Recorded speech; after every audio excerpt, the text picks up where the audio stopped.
you are not who you think you are. You know, the greatest of all suppressions is the suppression of knowledge of who we really are.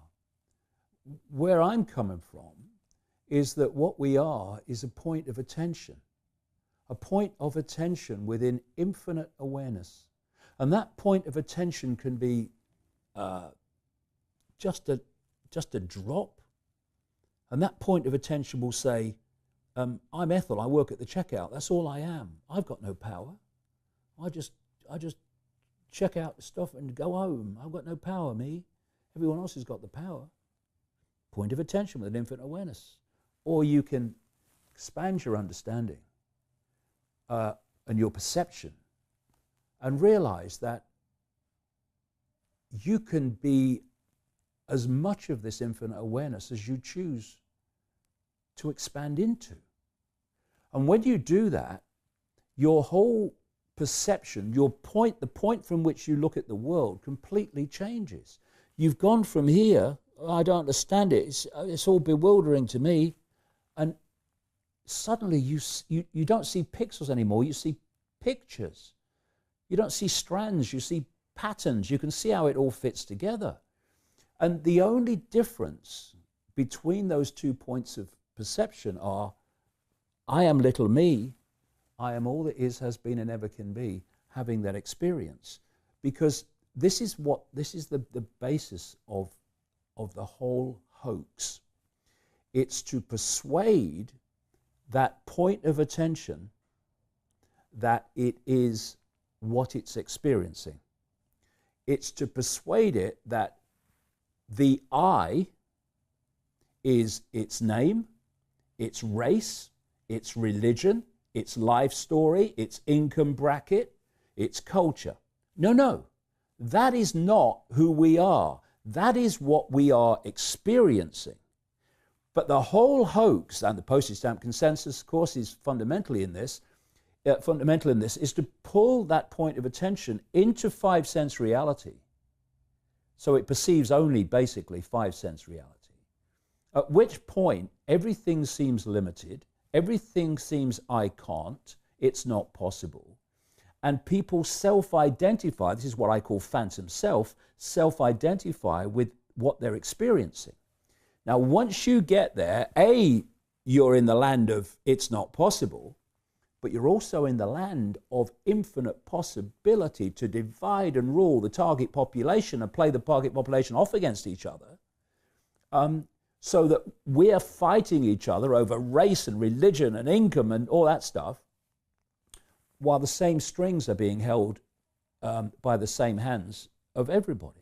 Once you, and all it is, Brian, is a self-identification from I am my experiences, I am my name, and all those labels, I call it label consciousness, into I am infinite awareness having those experiences. And everything changes. What you see changes, what you perceive changes, the way that you live your life changes, what you can manifest changes for reasons I can get into. It's a simple interaction of energy based on frequency. But look what's happening.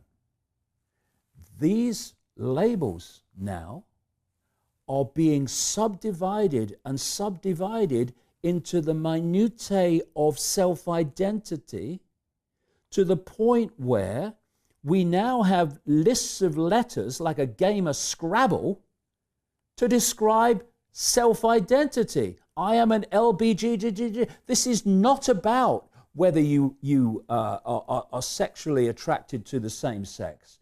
It's not whether you feel, I don't feel right in this body. That's a separate thing. And of course there has to be no discrimination about that. But what's happening, especially with children and the young, preparing them for where this world is being taken, is they're being encouraged to question sexuality and gender when they weren't questioning it before. And what's happening is the minutiae of detail of self-identity is getting smaller and smaller and smaller. And if you look at the hierarchy of political correctness, basically the smaller the minority, the smaller the minority, you go to the top of the hierarchy of political correctness, the minutiae of self-identity.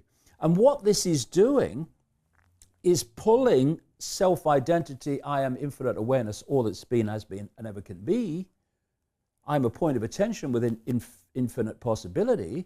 It's pulling it further and further from that perception into subdivision and subdivision and subdivision of the minutiae of self-identity. It's being done purposely and at the moment very effectively. So it increases fear and anxiety, and it's all part of that master plan. Every time you create a new self-identity, you have another self-identity to play against other self-identities. Summed up a few weeks ago, I don't know if you saw this in the paper, when a transgender person and a feminist person had a punch-up in the street. I mean, this is classic.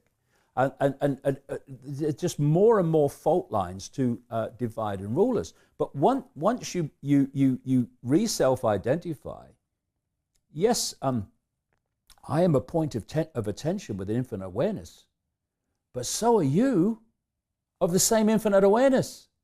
You who call yourself a different race, you who call yourself a different sex, you who call yourself a different gender, you too are points of awareness in the same infinite awareness. Therefore, we're all each other. And each point of attention is a unique point of attention. So once you come into this, this wider, expanded self-identity, it's not like, oh, we're all infinite awareness, so we're all the same. No, that's what happens when you go into the minutiae of self-identity. That's why everything becomes, basically the same, this postage stamp consensus. Once you come into the state of expanded awareness, you celebrate, absolutely celebrate diversity, true diversity. You celebrate your uniqueness, because you may be a point of attention within the same infinite awareness, but you're a unique point of attention.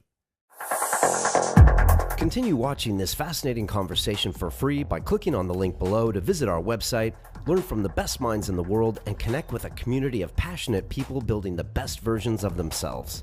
Just click on the link below, and I'll see you on the inside.